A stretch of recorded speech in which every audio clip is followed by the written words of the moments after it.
ఎందుకో తను నా కోసమే పుట్టినట్టు అనిపిస్తుంది. ఆ అమ్మాయికి ఒక పెద్ద ఫ్యామిలీ కూడా ఉంటే ఈ భూమి మీద నా అంత అదృష్టవంతుడు ఉండదు.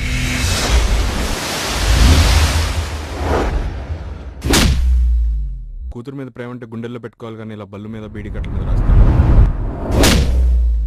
వాడు అనాథ, వెనక ముందు ఆడికి ఎవరు.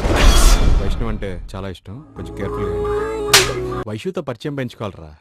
ఏం పర్లేదు. నన్ను తినేరా, తిను, తినే.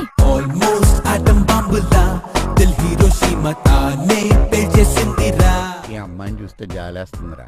ఆ బండ ఏదో చేతిలో ఎలా నలిగిపోద్దో అర్థం కాదు. ఓ 10 లీటర్ల యాసిడ్ తెచ్చి నీ నెత్తి మీద పొయ్యాలనుందిరా. వాట్ రొమాంటిక్ ఫీలింగ్ అండి.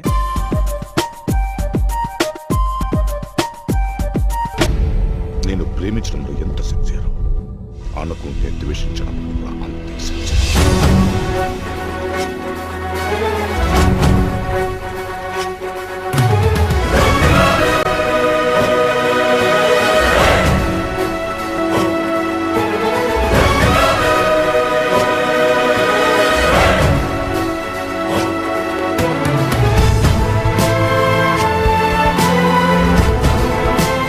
నేను పోయేటప్పుడు నలుగురు నా చుట్టూ లేకపోతే నా తప్పు అవుతుంది, కానీ పుట్టేటప్పుడు నలుగురు లేకపోతే నా తప్పు ఎలా అవుతుంది.